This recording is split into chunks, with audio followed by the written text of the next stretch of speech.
चुनाव आयोग के प्रहरी और आधार स्तंभ बूथ लेवल ऑफिसर्स के साथ हमारा संवाद हुआ और एसआईआर के लिए उनकी तैयारियां काफी अच्छी हैं, ये जानकर काफी खुशी भी हुई। तारीख का ऐलान अभी होना बाकी है।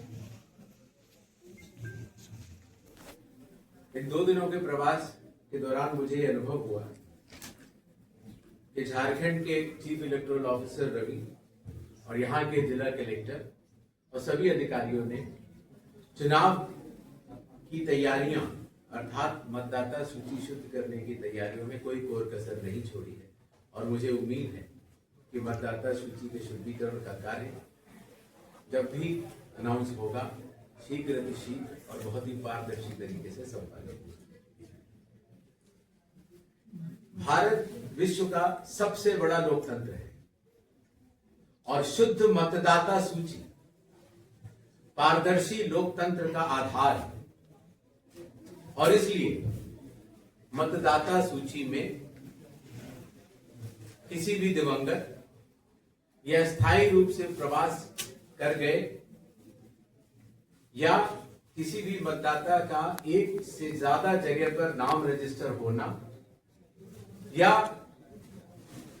किसी भी गैर नागरिक का नाम होना ये असंवैधानिक है और इसलिए जो स्पेशल इंटेंसिव रिवीजन बिहार से शुरू हुआ और अब 12 राज्यों में चल रहा है और उसके बाद देश के अन्य राज्यों और संघ शासित प्रदेशों में भी लागू होगा, उसका लक्ष्य सिर्फ इतना ही है कि शुद्ध मतदाता सूची पारदर्शी और सशक्त लोकतंत्र का आधार है।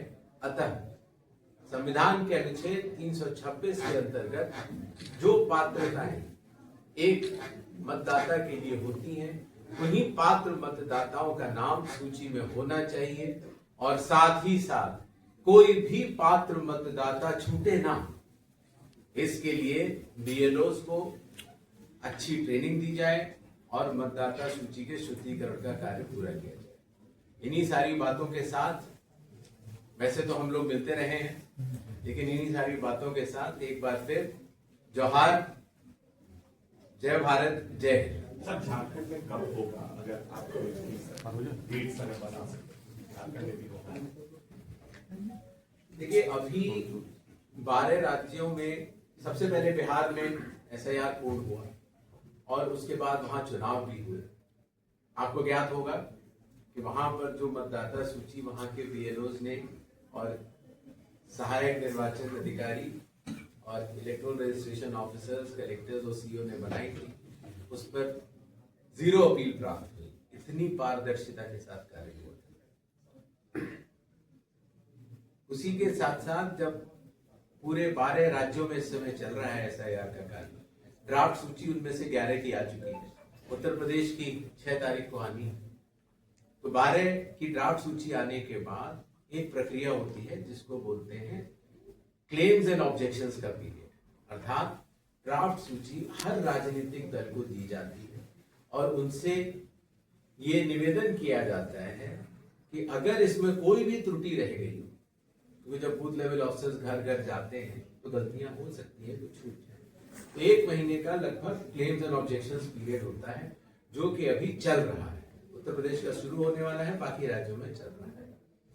क्लेम्स एंड ऑब्जेक्शन पीरियड जब खत्म हो जाता है और जहां जहां मैपिंग में सही मैपिंग नहीं हुई है, ऐसे जगहों पर या जहां पर शंकाएं हैं वहां पर नोटिस दिया जाता है और ईआरओ उनकी हियरिंग करते हैं, एईआरओ भी उनकी हियरिंग करते हैं। ये प्रोसेस समाप्त होने के बाद फाइनल मतदाता सूची आती है और फाइनल मतदाता सूची एक बार फिर सभी राजनीतिक दलों को भी दी जाती है, जिससे अगर उसमें भी कोई त्रुटि रह गई हो तो अपील फाइल की जा सकती है कलेक्टर साहब के साथ। उदाहरण के तौर पर बिहार में जब ये प्रक्रिया की गई, अपील के लिए जब मांगा गया, तो वहां के सभी अधिकारियों ने इतना अच्छा कार्य किया था कि 7.5 करोड़ मतदाताओं के बावजूद अपीलों की संख्या 0 थी।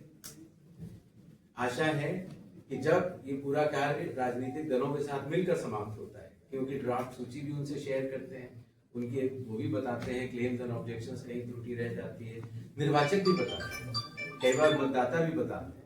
ये सारी क्लेम्स और ऑब्जेक्शंस खत्म हो जाते हैं, नोटिस की हियरिंग हो जाती है, और उसके बाद जब फाइनल सूची निकलती है तो फाइनल सूची पर भी जब अपील का समय समाप्त हो जाता है तब माना जाता है कि मतदाता सूची शुद्धतम है।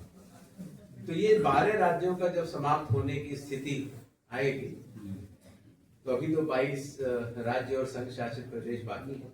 लगभग 60 करोड़ मतदाताओं का तो SIR चल रहा है या कुछ का समाप्त हो गया है, और बाकी लगभग 40 करोड़ से थोड़े कम मतदाता बचेंगे 22 राज्यों और संघ शासित प्रदेशों में। तो चुनाव आयोग उसका संयुक्त बैठ के निर्णय करेगा और तब बाकी जगहों पर SIR की प्रक्रिया शुरुआत होगी, इसमें झारखंड भी शामिल।